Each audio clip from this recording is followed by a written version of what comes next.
சாய் பக்தர்கள் அனைவருக்கும் அன்பான வணக்கங்கள்.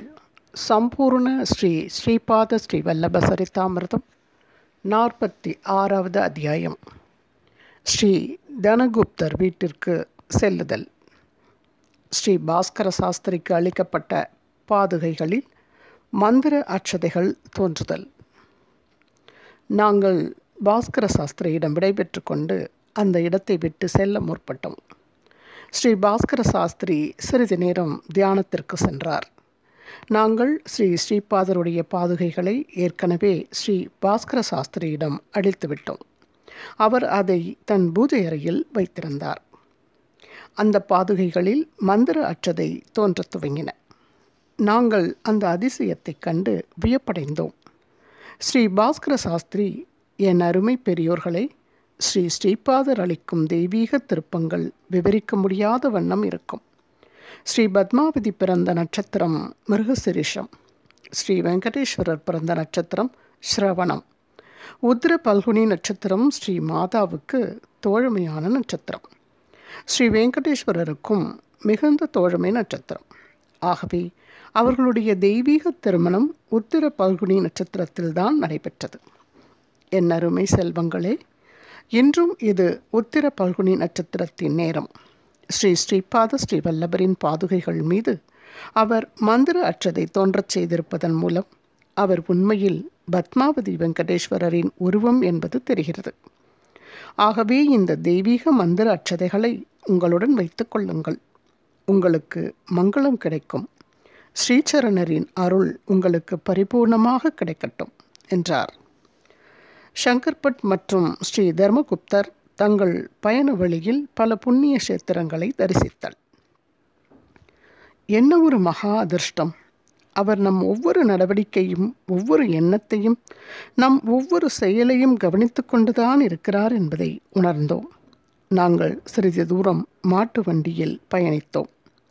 அந்த மாட்டு வண்டி ஒரு திருமண கோஷ்டியை சேர்ந்தது. பின்னர் ஒரு வைசிய முக்கியஸ்தரின் குதிரை வண்டியில் பயணித்தோம். அவர்கள் கொண்ட வீடு என்னும் இடத்திற்கு சென்று கொண்டிருந்தார்கள். ஸ்ரீ தனகுப்தர் எனும் முக்கியமான வைசியர், என் செல்வங்களே, இன்று எங்களுக்கு மிகவும் புனிதமான நாள். ஒரு மாட்டு வண்டியில் பயணிக்கும் திருமண கோஷ்டிக்கு ஸ்ரீ ஸ்ரீபாதர் அளித்த மந்திர அட்சதைகளை அளித்திருக்கிறீர்கள். பின்னர் அதை எங்களுக்கும் அளித்தீர்கள். ஒரு முறை என் வியாபார நிமித்தமாக நான் பீதிகாபுரம் செல்ல நேர்ந்தது. நான் ஸ்ரீ பைண்ட வெங்கடப்பைய சிரேஷ்டியின் வீட்டில் ஸ்ரீ ஸ்ரீபாதரை தரிசித்தேன். பின்னர் ஸ்ரீ ஸ்ரீபாதர் என்னிடம் அன்புடன், நான் ஆசீர்வதித்த மந்திர அட்சதைகளை உங்கள் மகனின் திருமணத்திற்காக அளிப்பேன். அந்த மந்திர அட்சதைகளை உங்களிடம் அளிக்கும் ஏழை பிராமணனுக்கு நீங்கள் 11 வராகன் தட்சிணையாக அளிக்க வேண்டும். அவருடன் ஒரு வைசிய முக்கியஸ்தரும் வருவார். அவருடைய மகனுக்கு உங்கள் மகளை திருமணம் செய்து வைப்பதாக சத்தியம் செய்து கொடுங்கள். அவருக்கு 100 வராகன் அளித்து கொண்ட வீடு என்ற இடத்தில் வெற்றிலைப்பாக்கு மாற்றிக்கொண்டு நிச்சயதார்த்தம் செய்து திருமணத்தை நிச்சயம் செய்யுங்கள் என்றார். என்னிடமோ அல்லது ஸ்ரீ தர்மகுப்தரிடமோ பணம் எதுவும் இல்லை. நாங்கள் கொண்ட வீடு என்ற ஊரை அடைந்தோம். ஸ்ரீ தனகுப்தருடைய மகனின் திருமண வைபவம் விமரிசையாக நடைபெற்றது. ஸ்ரீ தர்மகுப்தருக்கு மணமகளின் குடும்பம் தூரத்து உறவினர்கள். ஸ்ரீ தர்மகுப்தரின் குடும்பத்தினர் அந்த திருமணத்திற்கு அழைக்கப்பட்டிருந்தனர். ஸ்ரீ தர்மகுப்தரின் குடும்பத்தினருக்கு அவர் எங்கிருக்கிறார், எப்போது திரும்பி வருவார் என்பதெல்லாம் தெரியாது. ஸ்ரீ தர்மகுப்தரின் குடும்பத்தினர் ஸ்ரீ தனகுப்தரின் மருமகள் வீட்டிற்கு முன்பே வந்திருந்தனர். ஸ்ரீ தர்மகுப்தரின் மகனும் திருமணத்திற்கு வந்திருந்தான். ஸ்ரீ தர்மகுப்தரின் மகனுக்கும் ஸ்ரீ தனகுப்தரின் மகளுக்கும் திருமண நிச்சயதார்த்தம் கொண்ட வீடு என்ற இடத்தில் நடைபெற்றது. அதுவரை பணமே இல்லாத என்னிடம் அப்போது 11 வராகன் கிடைத்தது. அந்த நிமிடம் வரை ஒரு பைசா கூட இல்லாத ஸ்ரீ தர்மகுப்தரிடம் அப்போது 100 வராகன் இருந்தது. ஆகா, என்ன ஒரு அற்புதமான திருப்பம் நிகழ்ந்த நிகழ்வுகள்! ஸ்ரீ தர்மகுப்தருக்கு வைர வியாபாரம் தொடர்பான முக்கியமான சில வியாபாரிகளிடம் பரிச்சயம் இருந்தது. அவர்கள் அந்த வியாபாரத்தை உறுதிப்படுத்துவது தொடர்பான விஷயங்களுக்காக கொண்ட வீடில் தங்க விரும்பினார்கள். ஸ்ரீ தத்தர் கொண்ட வீடில் மாறுவிடத்தில் உலாவுவதாக கூறப்படும். அங்கு அம்பிகா யோகிகள், சிவயோகிகள், மற்றும் ரசவாதிகளும் வசித்து வந்தார்கள். என்னை விஜயவாடிகாவிற்கு குதிரை வண்டியில் அனுப்பி வைப்பது என்று முடிவானது. நான் விஜயவாடிகாவை அடைந்தேன். எனக்கு ஸ்ரீ தனகுப்தரின் உறவினர்கள் வீட்டில் தங்க இடம் அளிக்கப்பட்டது. கிருஷ்ணா நதி அந்த இடத்தில் பாய்கிறது. அங்கு ஸ்ரீ கனகதுர்கா மல்லேஸ்வர சுவாமியின் கோவில் இருக்கிறது. நான் கிருஷ்ணா நதியில் நீராடிவிட்டு கோவிலை தரிசித்தேன். அன்னை துர்காவின் கோவிலில் வயதான துறவி ஒருவரை சந்திக்க நேரிட்டது. அவருக்கு பீதிகாபுரம் சென்று ஸ்ரீபாதரை தரிசிக்க வேண்டும் என்ற விருப்பம் அதிகமாக இருந்திருக்கிறது. நாங்கள் இருவரும் விஜயவாடாவை விட்டு கிளம்பி சில நாட்கள் பயணத்திற்கு பின்னர் ராஜமகேந்திரவரத்தை அடைந்தோம். அங்கு மார்க்கண்டேஸ்வரர் மற்றும் கோடிலிங்கேஸ்வரர் கோவில்களை தரிசனம் செய்தோம். எங்களுடைய பயணம் திருப்திகரமாக இருந்தது. நான் என்னுடன் இருந்த வயதான துறவியிடம், இன்னும் சில நாட்களில் நாம் பீதிகாபுரத்தை அடைந்து விடுவோம். நாம் ஸ்ரீபாதர் அவதரித்த வீட்டிற்கு செல்லப் போகிறோம். நாம் ஸ்ரீ பைண்ட வெங்கடப்பைய சிரேஷ்டி மற்றும் ஸ்ரீ நரசிம்மவர்மாவை சந்திக்கப் போகிறோம். நமக்கு ஸ்ரீ பாப்பண்ணாரியாவின் ஆசீர்வாதம் கிடைக்கப் போகிறது. நாம் அன்னை சுமதி மகாராணியையும் தந்தை அப்பலராஜ சர்மாவையும் சந்திக்கப் போகிறோம். ஒரு அற்புதமான வளமான நேரம் நம்மை நோக்கி வந்து கொண்டிருக்கிறது. இது அடுத்தடுத்து மங்களகரமான விஷயங்கள் நடைபெறுவதற்கான சுப நேரம். பின்னர் நாம் பீதிகாபுரத்திலிருந்து குருக்கட்டா சென்று ஸ்ரீபாத ஸ்ரீ வல்லபரை தரிசனம் பெறலாம் என்று கூறினேன். அந்த சந்நியாசி பேரானந்தம் நிறைந்த மனநிலையில் இருந்தார். வழியில் இருந்த கோவில்கள் அனைத்தையும் தரிசனம் செய்து கொண்டிருந்தோம்.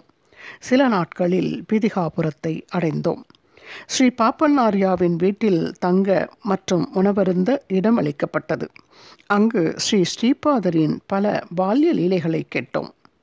பீதிகாபுரத்தில் இருக்கும் பிராமணர்களும் ஸ்ரீபாதரின் குணத்தை பற்றி கொஞ்சம் கொஞ்சமாக புரிந்து கொள்ள தொடங்கியிருக்கிறார்கள் என்பதை தெரிந்து கொண்டோம். ஸ்ரீபாதருடைய எத்தனை லீலைகளைத்தான் நான் விவரிப்பது? 1000 நாக்குகள் கொண்ட ஆதிசேஷனால் கூட அவருடைய லீலைகளை விவரிக்க இயலாது. அவருடைய லீலைகளின் எடுத்துக்காட்டாக சிலவற்றை மட்டுமே இந்த புத்தகத்தில் சேர்த்துள்ளேன். ஸ்ரீபாதருடைய உறவினர்களின் குருக்கட்டா பயணம். ஸ்ரீ நரசிம்மவர்மா மற்றும் அவரது மனைவி அம்மஜம்மாவுக்கும் குருக்கட்டா சென்று ஸ்ரீபாதரை பார்க்க விருப்பம் இருந்தது. அவர்கள் இந்த விஷயத்தை ஸ்ரீ பைண்ட வெங்கடப்பைய சிரேஷ்டியிடம் தெரிவித்தனர். அவரும் சம்மதித்தார். இந்த விஷயம் ஸ்ரீ பாப்பண்ணாரியாவுடன் பேசப்பட்டது. அவருக்கும் அவர் பேரனை ஸ்தூல உடலில் காண விருப்பம் இருந்தது. சுமதி மகாராணி தன் மகனுடைய நலத்தை விவரமாக எங்களிடம் கேட்டு தெரிந்து கொண்டாள். ஸ்ரீ அப்பலராஜ சர்மா கண்டிப்பானவராக தோற்றமளித்தாலும் அவரின் குழந்தையை பார்க்க உள்ளூர் ஆவலாகத்தான் இருந்தார். குருக்கட்டா பயணம் முடிவானது. பயணத்திற்காக 18 குதிரை வண்டிகள் தயார்படுத்தப்பட்டன. நாங்கள் அனைவரும் ஒன்றாக குருக்கட்டாவிற்கு பயணித்தோம். பயணம் பல நாட்களுக்கு நீடிக்கும் என்று நாங்கள் அனைவரும் எண்ணிக்கொண்டிருந்தோம். ஆனால் பயணம் முடிவான பின்னர் ஸ்ரீபாதரை கண்டிப்பாக விரைவில் தரிசனம் பெற்றுவிடுவோம் என்ற எண்ணம் அனைவருக்கும் ஏற்பட்டது. சுமதி மகாராணி தன் சிறு மகனை எப்போது பார்க்கப் போகிறேனோ என்று நினைத்து கண்ணீர் வடித்து கொண்டிருந்தாள். அனைவரும் தைரியமான வார்த்தைகள் கூறி அவளுக்கு நம்பிக்கை அளித்து தேற்றிக் கொண்டிருந்தனர். ஸ்ரீபாதர் தன் பெற்றோர்கள் மற்றும் தாத்தா பாட்டிகளுக்கு மீண்டும் தரிசனமளித்தல். அனைத்தையும் அறிந்த உலக நாடகத்தின் இயக்குனரான ஸ்ரீபாத ஸ்ரீ வல்லப மகாபிரபு இங்கு நடந்து கொண்டிருக்கும் அனைத்தையும் கவனித்து கொண்டுதான் இருக்கிறார். 18 குதிரை வண்டிகளில் பயணித்து கொண்டிருந்த அனைவரும் மயங்கி விழுந்தனர். வண்டியை ஓட்டிக்கொண்டிருந்தவர்களுக்கும் போதையில் தள்ளாடியது போன்ற நிலை ஏற்பட்டது. குதிரைகள் தரையில் ஓடுவதற்கு பதில் வானத்தில் பறப்பது போல் இருந்தது. நாங்கள் பீதிகாபுரத்தை விட்டு சூரிய உதயத்தின் போது கிளம்பினோம். அப்போது மதிய நேரம் நெருங்கிக் கொண்டிருந்தது. வண்டியை ஓட்டிக்கொண்டிருந்தவர்கள் நாம் சரியான பாதையை தவறவிட்டு விட்டோம் என்றும் தெரியாத பகுதியில் இருக்கிறோம் என்றும் கூறினர். நான் வண்டியை விட்டு இறங்கி இது எந்த இடம் என்று அறிந்து கொள்ள சுற்றி சுற்றி பார்த்தேன். அங்கிருந்த பயணிகளிடம் அந்த கிராமத்தின் பெயர் என்ன என விசாரித்தேன். அவர்கள் இது பஞ்சதேவ மலை என்று கூறினார்கள். மேலும் அவர்கள் இன்று வியாழக்கிழமை அதனால் நாங்கள் ஸ்ரீ ஸ்ரீபாதரின் தர்பாருக்காக வந்துள்ளோம். அவரிடம் வருபவர்களின் நலத்தை விசாரித்து அவர்களின் கவலைகள் மற்றும் நோய்களுக்கும் நிவாரணம் அளிக்கிறார். வருபவர்கள் அனைவருக்கும் அதிகமாக உணவு அளிக்கப்படுகிறது என்று கூறினார்கள். இது என்ன கனவா அல்லது நனவா என்று குழம்பிவிட்டோம். நாங்கள் எந்த வழியில் யோசித்தாலும் பஞ்சதேவ மலையை இவ்வளவு குறைவான நேரத்தில் எப்படி அடைய முடியும் என்று எங்களால் புரிந்து கொள்ளவே முடியவில்லை. அது கனவல்ல, உண்மை என்று உறுதியானது. ஸ்ரீ ஸ்ரீபாதரின் அன்னை சுமதி மகாராணி அவரை தழுவிக்கொண்டு அழுதாள். ஸ்ரீ ஸ்ரீபாதர் அவளிடம், அம்மா, குணங்களற்ற, உருவமற்ற, உயர்ந்த தத்துவமான ஒரு குழந்தையை பெற்றெடுக்க நீங்கள் மிகவும் பாக்கியம் செய்துள்ளீர்கள். நீங்கள் அன்னை அனுசுயாவுக்கு இணையான பதிவிரதை சிரோன்மணி.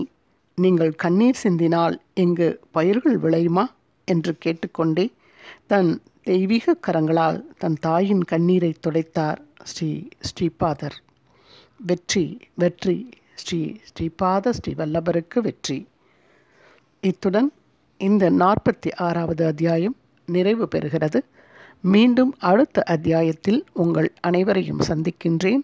சாந்தி வெங்கடாச்சலம். குரு வாழ்க, குருவே துணை. ஓம் சாய்ராம். ஸ்ரீபாதராஜம் சரணம் பிரபத்தியே.